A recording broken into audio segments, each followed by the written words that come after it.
Hello दोस्तों, एक बार फिर से आप सबका मेरे इस यूट्यूब चैनल पर स्वागत है। हमारा टॉपिक चल रहा है ट्रांसफार्मर। पिछली क्लास में हमने इसके बारे में कुछ जाना था। आज हम पढ़ेंगे इसके बारे में, आदर्श ट्रांसफार्मर क्या होता है। पिछली क्लास में हमने इसके गुणों के बारे में जाना था, ये किस तरह से कार्य करता है इस तरह से जाना था, इसके सिद्धांत के बारे में जाना था। तो आज हम पढ़ेंगे आदर्श ट्रांसफार्मर के बारे में कि आदर्श ट्रांसफार्मर क्या होता है। तो देखो, आदर्श ट्रांसफार्मर क्या होता है कि ऐसा ट्रांसफार्मर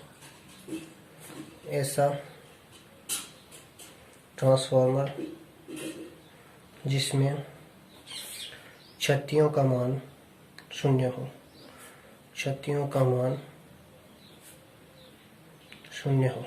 वो आदर्श ट्रांसफार्मर कहलाता है। जिस ट्रांसफार्मर में लॉसेज जो है, वो जो क्षति है वो कम हो जाए, शून्य हो जाए, बिल्कुल हो ही ना, नगण्य हो, तो ऐसा ट्रांसफार्मर आदर्श ट्रांसफार्मर कहलाता है। इसकी एक और परिभाषा बनती है, देखो कौन सी, कि जिस ट्रांसफार्मर की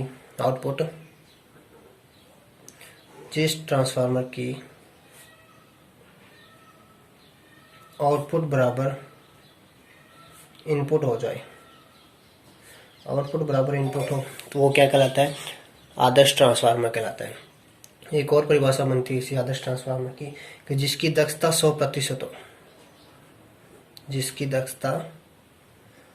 100% हो, वो आदर्श ट्रांसफार्मर कहलाता है।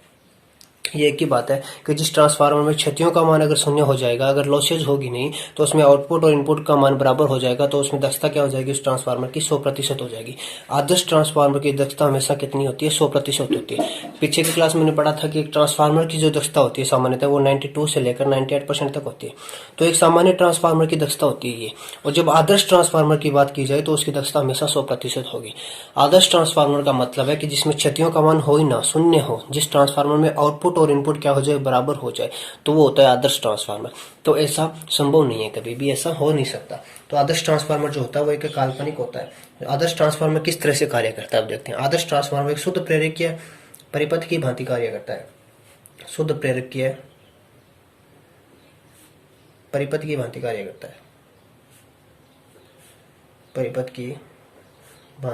करता है, शुद्ध प्रेरकीय परिपथ की बात यह है कि उसमें प्रतिरोध का मान हो ही ना, केवल और केवल क्या हो, प्रेरकत्व हो। उसमें जो पावर लॉसेज है वो क्या हो ही ना, बिल्कुल भी ना हो, जीरो हो उसमें पावर लॉस का मान, तो वो होता है शुद्ध प्रेरकीय परिपथ।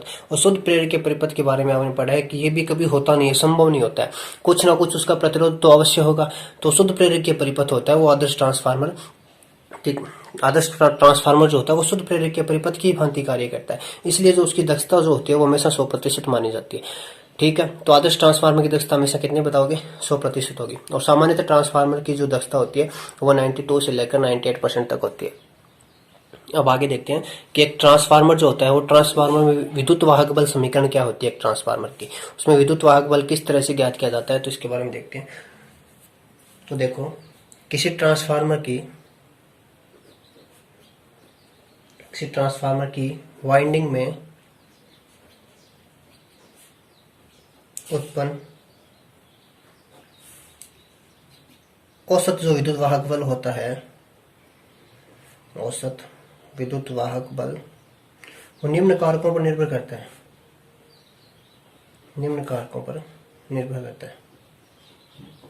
वो कारक कौन कौन से देखते हैं।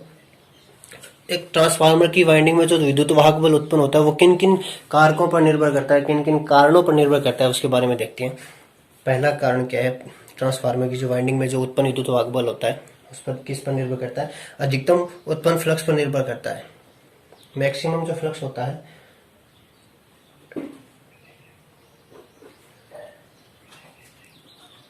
अधिकतम उत्पन्न फ्लक्स पर। ट्रांसफार्मर का जो विद्युत वाहक बल होता है वो सबसे पहले निर्भर करता है ट्रांसफार्मर में जो फ्लक्स का मान, फाई मैक्सिमम जो होता है, अधिकतम जो फ्लक्स होता है उस पर निर्भर करता है उसमें विद्युत वाहक बल जो होता है।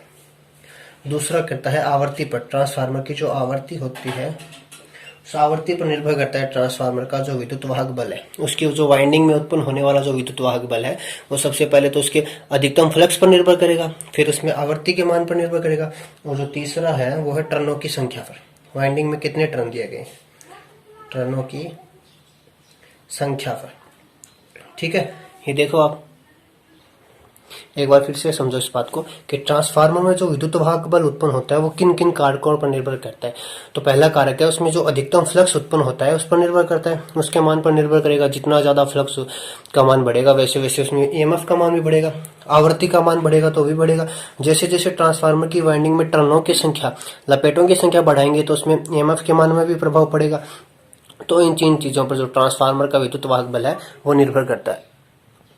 अब आगे देखो, ई एवरेज का मतलब है, ई का मतलब ईएमएफ हो गया, एवरेज यानी कि औसत विद्युत वाहक बल क्या होता है। औसत विद्युत वाहक बल जो होता है वो समानुपाती होता है। किन किन चीजों के समानुपाती होता है?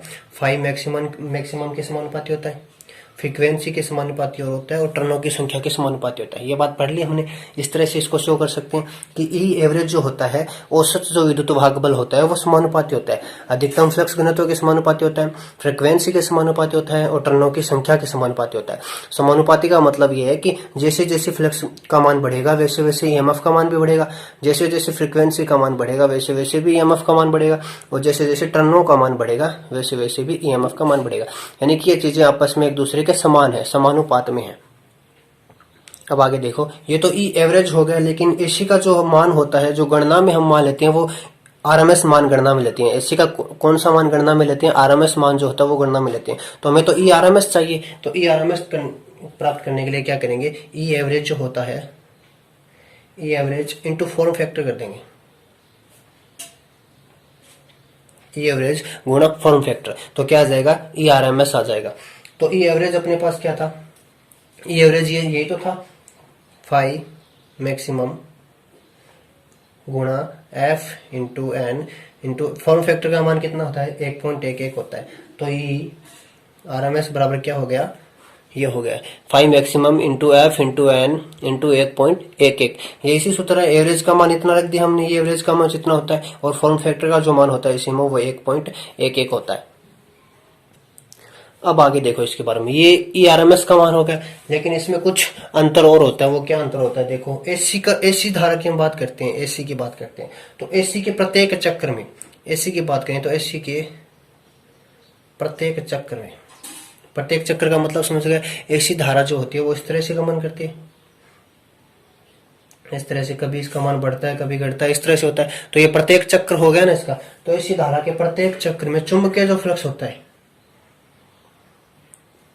चुंबकीय फ्लक्स या जो धारा हम कह सकते हैं, चुंबकीय फ्लक्स का मान 0 से अधिकतम के बीच, 0 से अधिकतम के बीच 4 बार परिवर्तित होता है। कितनी बार परिवर्तित होता है? 4 बार परिवर्तित होता है। किस तरह से होता है? देखो, 4 बार परिवर्तित, ये ऐसी धारा हो गई, इसका ये एक चक्र हो गया, तो यहाँ से इसका मान बढ़ रहा है, ये उच्च मान तक गया, ये शून्य मान तक गया, फिर उच्च मान तक गया, फिर शून्य मान तक गया। तो एक चक्र में जो एसी के जो चुंबकीय फ्लक्स का जो मान है, वो धारा का जो मान होगा वो कितनी बार परिवर्तित हुआ? 4 बार परिवर्तित हुआ ना। यहाँ से 0 से स्टार्ट हुआ, उच्चतम मान तक गया, फिर 0 हो गया, फिर उच्चतम मान तक गया, फिर 0 हो गया। तो ये 4 बार परिवर्तित हो गया एक चक्र में।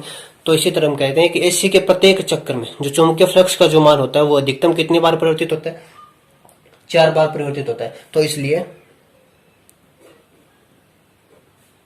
ट्रांसफार्मर की जो वाइंडिंग जो होती है, इसलिए ट्रांसफार्मर की वाइंडिंग में उत्पन्न जो प्रभावी विद्युत वाहक बल है, उत्पन्न प्रभावी विद्युत वाहक बल जो है वो क्या है? वो इस तरह से है।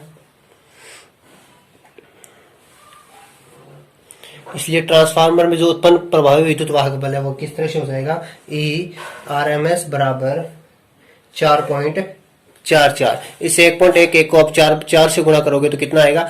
4.44 आएगा, क्योंकि जो एसी का जो मान होता है वो प्रत्येक चक्र में 4 बार परिवर्तित होता है, इसलिए 4 से गुणा किया। तो ये सूत्र किस तरह से बन जाएगा? 4.44 into 5 maximum into f into N. ये हो गया पूरा आरएमएस ज्ञात करने का। एक ट्रांसफार्मर में विद्युत वाहक बल ज्ञात करने की जो समीकरण होती है वो ये होती है, इस तरह से होती है। और ये कैसे है ये आपको बता दिया ऊपर कि एसी का जो, पहले हमने इसका एवरेज मान पढ़ा कि एवरेज मान क्या होता है। तो एवरेज मान जो औसत जो विद्युत वाहक बल होता है वो 5 अधिकतम फ्लक्स के, फ्रीक्वेंसी के और टर्नों की संख्या के समानुपाती होता है। लेकिन हमें तो गणना करनी है, तो गणना में जो एसी का होता है वो आरएमएस मान लेते हैं। तो एसी का आरएमएस मान इस तरह से ज्ञात करेंगे कि एवरेज इंटू फॉर्म फैक्टर। तो फॉर्म फैक्टर का मान 1.11 होता है। लेकिन हमने आगे पढ़ा कि जो एसी का जो मान होता है वो प्रत्येक चक्र में 4 बार परिवर्तित होता है। तो इसलिए हमने इसे 1.11 को 4 से गुणा किया। 4 से गुणा करने के बाद जो ए आरएमएस का जो मान रहता है वो इस तरह से आ जाता है। ए आरएमएस बराबर जो होता है वो 4.44 into 5 maximum into f into N हो जाता है। तो ये ट्रांसफार्मर में विद्युत वाहक बल ज्ञात करने की समीकरण होती है। अब आगे देखते हैं ट्रांसफार्मर रेशियो क्या होता है। अगला टॉपिक है ट्रांसफार्मर रेशियो, यानी कि ट्रांसफार्मर जो अनुपात होता है वो क्या होता है, इसके बारे में देखो। किसी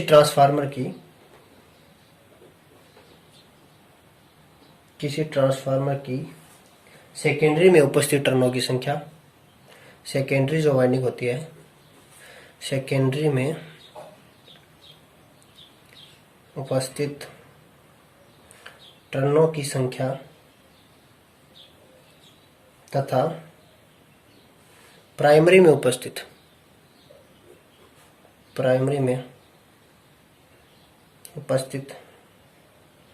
टर्नों की संख्या का अनुपात क्या कहलाता है, ट्रांसफार्मर रेशियो कहलाता है। ट्रांसफार्मर रेशियो क्या होता है कि किसी जो ट्रांसफार्मर जो होता है उसकी जो सेकेंडरी में कितने टर्न है और प्राइमरी में कितने टर्न है, इन दोनों का अनुपात ही हमेशा क्या कहलाता है, ट्रांसफार्मर रेशियो कहलाता है। किस तरह से, आगे देखो।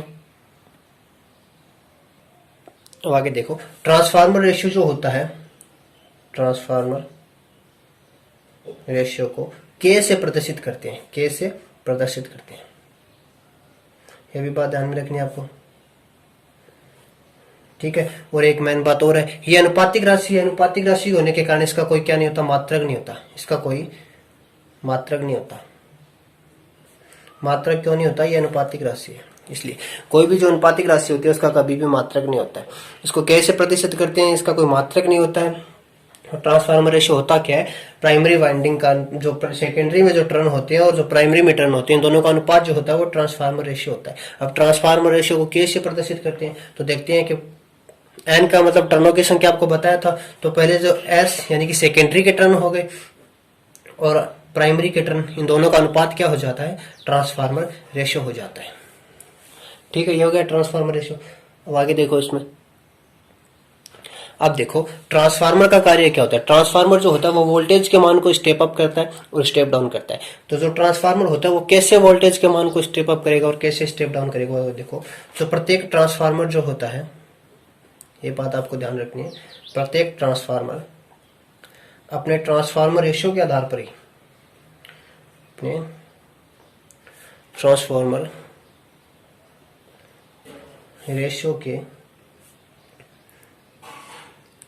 आधार पर वोल्टेज स्टेप और वोल्टेज स्टेप डाउन करता है। वोल्टेज स्टेप अप व स्टेप डाउन करता है। जो प्रत्येक जो ट्रांसफार्मर होता है वो वोल्टेज स्टेप अप और स्टेप डाउन किसके आधार पर करेगा, ट्रांसफार्मर रेशियो के आधार पर वोल्टेज अप और स्टेप डाउन करेगा। ठीक है, यदि हम देखते हैं यदि के का मान, के यानी कि ट्रांसफार्मर रेशियो, के का मान 1 से कम हो। 1 से कम का मतलब क्या है, 1 से कम का मतलब है जो सेकेंडरी में जो टर्न होंगे वो कम होंगे और प्राइमरी में टर्न क्या होंगे, ज्यादा होंगे, तभी तो 1 से कम आएगा ट्रांसफार्मर रेशियो का मान। 1 से कम का मतलब जब सेकेंडरी में टर्न अधिक होंगे और प्राइमरी में ज्यादा होंगे तो इन दोनों का हम भाग देंगे तो वो मान जो होगा वो 1 से कम आएगा। तो जो ट्रांसफार्मर रेशियो जो होगा वो क्या हो जाएगा, इस तरह से शो करते हैं कि ट्रांसफार्मर रेशियो 1 से छोटा हो। ये क्या है, के लेस देन 1 हो गया।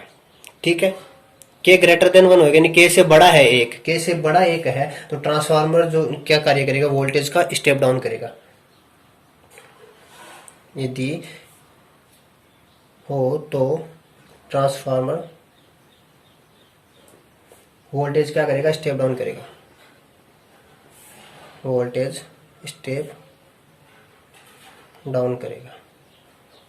ठीक है, इस तरह से भी पूछ लेते हैं कई बार, के का मान क्या ज्यादा है 1 से, के का मान 1 से ज्यादा होने, 1 से कम होने के कारण ये दिखा रहा नहीं। इस तरह से ये ग्रेटर देन लेस देन दो सिंबल होते हैं। इस तरह से जिस तरफ इसकी चोंच होती है वो आगे का अक्सर क्या होता है, इससे छोटा होता है, और जिसकी तरफ इसका इसे मुंह ऐसे खुला रहता है वो क्या होती है, वो चीज बड़ी होती है उससे। तो एक का मान क्या है, छोटा है, एक से छोटा है, या ऐसे कह सकते हैं एक का जो मान है वो के से बड़ा है। ठीक है, तो इस तरह से एक का मान के से बड़ा होने के कारण या के का मान एक से छोटा होने के कारण ट्रांसफार्मर क्या करेगा, वोल्टेज का स्टेप डाउन करेगा।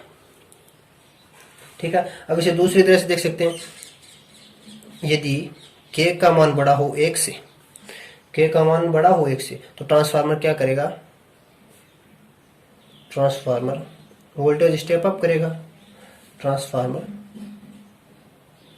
वोल्टेज स्टेप अप करेगा।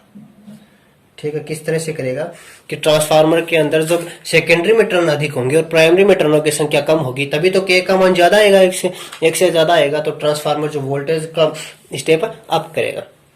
ठीक है, ये बात ध्यान में रखनी है आपको कि एक ट्रांसफार्मर जो होता है वो ट्रांसफार्मर रेशियो के आधार पर ही हमेशा वोल्टेज के मान को अप और डाउन करता है।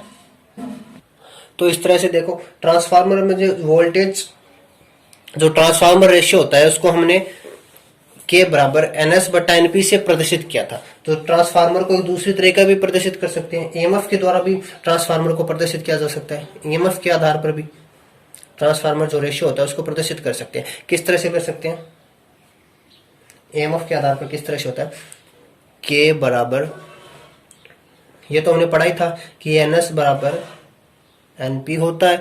तो अब EMF के आधार पर व्यक्त करते हैं, तो E का मतलब EMF हो गया, S का मतलब सेकेंडरी में EMF हो गया, और EP हो गया प्राइमरी में EMF हो गया। तो इस प्रकार से ट्रांसफार्मर रेशियो जो होता है वो इस तरह से प्रदर्शित कर दिया। ये तो टर्नों की संख्या के आधार पर ट्रांसफार्मर रेशियो जो होता है वो प्रदर्शित कर दिया, ये EMF के आधार पर प्रदर्शित हो गया। ये दो बातें आपको ध्यान में रखनी है। इन सब बातों के बारे में एक बार फिर से देख लेना, और जो बात समझ में ना आए वो दोबारा मुझे पूछ लेना कमेंट कर करके। आज की क्लास में इतने पढ़ेंगे, आगे का टॉपिक अगली क्लास में कंटिन्यू करेंगे। ओके दोस्तों, धन्यवाद।